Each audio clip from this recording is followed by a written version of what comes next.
नमस्कार, आप देख रहे हैं TV6 न्यूज नेटवर्क और मैं हूं आपके साथ नाजिया शेख। बुलेटिन की शुरुआत करते हैं दिन के कुछ अहम खबरों से। देश को आज रैपिडेक्स ट्रेन नमो भारत मिल गया है। प्रधानमंत्री नरेंद्र मोदी ने 11:15 पर यूपी के साहिबाबाद रैपिडेक्स स्टेशन पर दिल्ली गाजियाबाद मेरठ RRTS कॉरिडोर के 17 किलोमीटर लंबे पहले हिस्से का आज उद्घाटन किया। इसी के साथ ही उन्होंने नमो भारत ट्रेन को हरी झंडी दिखाकर रवाना किया। ट्रेन 21 अक्टूबर यानी शनिवार से आम लोगों के लिए शुरू हो जाएगी। यह ट्रेन 160 किलोमीटर की रफ्तार से दौड़ेगी। इसकी अधिकतम स्पीड 180 किलोमीटर प्रति घंटे तक होगी।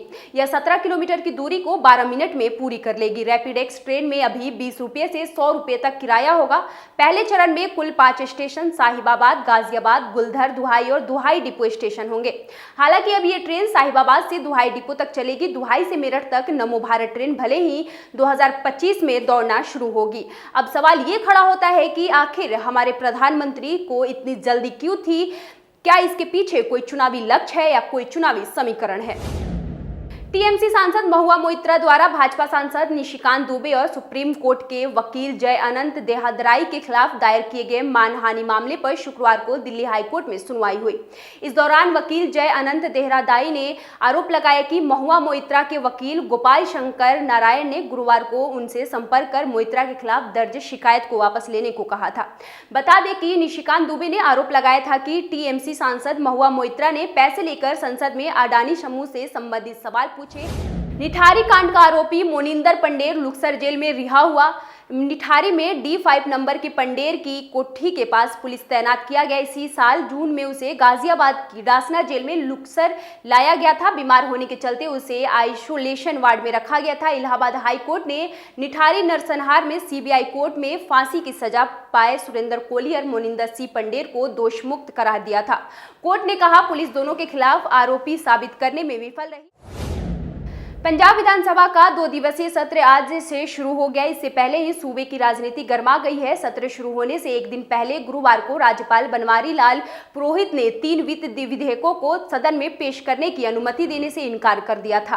राज्यपाल ने CM भगवंत मान को भेजे पत्र में कहा कि यह सत्र राजभवन के बिना अनुमति बुलाया जा रहा है। ऐसे में 3 वित्त विधेयकों को पेश करने की अनुमति नहीं दी जा सकती।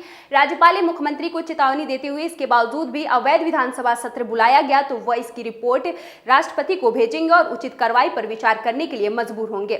उधर विपक्ष ने भी SYL बढ़ते कर्ज और कानून व्यवस्था पर सरकार को घेरने की रणनीति बनाई है। उत्तराखंड में सामान खरीद पर GST बिल लेने के लिए उपभोक्ताओं को जागरूक करने को राज्य में शुरू की गई बिल लाओ इनाम पाओ योजना केंद्र सरकार ने भी अपनाया है। उत्तराखंड देश का पहला राज्य है जहां GST लागू होने के बाद इस योजना की शुरुआत की गई। केंद्र ने पायलट प्रोजेक्ट के तौर पर 6 माह के लिए 5 राज्यों में मेरा बिल मेरा अधिकार योजना शुरू किया है।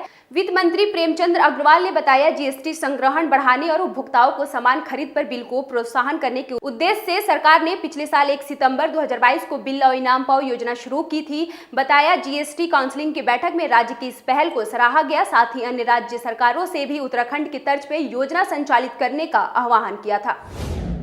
नवरात्रि हो और उसमें फाल्गुनी पाठक अपनी आवाज से समा ना बांधे, यह कैसे मुमकिन हो सकता है? मुंबई में हालिया आयोजित डांडिया क्वीन की गरबा नाइट का हिस्सा बनने के लिए फैंस काफी उत्साहित नजर आए। हालांकि कार्यक्रम में जुड़ा एक धोखाधड़ी का मामला भी संज्ञान में आया। दरअसल गरबा नाइट के पास की कीमत 4500 रुपए थी, जो कि 3300 रुपए में दिलाने की लालच दी। ठगों ने मिलकर इसका फायदा उठाने की ठानी और सस्ते पास का लालच देकर 156 युवकों को शिकार बनाया। हालांकि ठग ने पैसे भी ले लिए और युवकों को पास नहीं दिया। ठगी का एहसास होने के बाद युवकों ने मिलकर पुलिस को अपनी आपबीती सुनाई। मामले में पुलिस ने IPC की धारा 406, 420 और 34 के तहत FIR दर्ज कर जांच शुरू कर दी।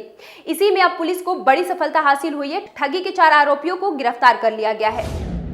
हरियाणा में पराली जलाने वाले आदतन किसानों के खिलाफ विभाग सख्त कार्रवाई कर रहा है। अब तक 554 पराली व आग जलाने वालों के खिलाफ 15 लाख से ज्यादा जुर्माना लगा चुका है। विभाग को सैटेलाइट के माध्यम से अब तक 554 पराली जलाने की सूचना मिली है। आपको बताते चले कि पराली जलाने की घटनाओं को रोकने में नाकाम 34 अधिकारियों व कर्मचारियों के खिलाफ हरियाणा सरकार ने कार्रवाई की है। कृषि विभाग के 7 डिप्टी डायरेक्टर को शो काज नोटिस जारी किया गया है। कृषि विभाग के 2 कर्मचारियों को निलंबित कर दिया गया है। यह कार्रवाई उन जिलों में की गई है जहां पराली जलाने की घटनाएं ज्यादा आ रही हैं। पिछले दिनों में पराली जलाने की घटनाओं की समीक्षा बैठक में राज्य के मुख्य सचिव संजीव कौशल ने उन अधिकारियों व कर्मचारियों के खिलाफ कार्रवाई के निर्देश दिए हैं जहां पराली जलाने की ज्यादा घटनाएं आ रही थी। काफी प्रयासों के बाद पराली की घटनाएं नहीं रुकी। करोड़ों रुपए की नशा तस्करी से जुड़े केस में पंजाब पुलिस के बर्खास्त एआईजी राजजीत सिंह आज पंजाब पुलिस की जांच में शामिल हुए। तीनों मामलों में अदालतों से जमानत मिलने के बाद उन्होंने इन्वेस्टिगेशन ज्वाइन की। इस दौरान उनके वकील भी साथ थे। मार्च के बाद राजजीत सिंह आज पब्लिक के सामने आए हैं। मार्च में जब उन पर केस दर्ज हुआ था उसके बाद वो भूमिगत चल रहे थे। हालांकि उन्होंने अपनी कानूनी जंग जारी रखी। पंजाब पुलिस की टीम ने भी उन्हें पकड़ने के लिए कई प्रयास किए। करीब 700 जगह पर रेड की गई। 300 से अधिक लोगों से पूछताछ की गई, लेकिन उनका कोई सुराग नहीं मिल पाया था।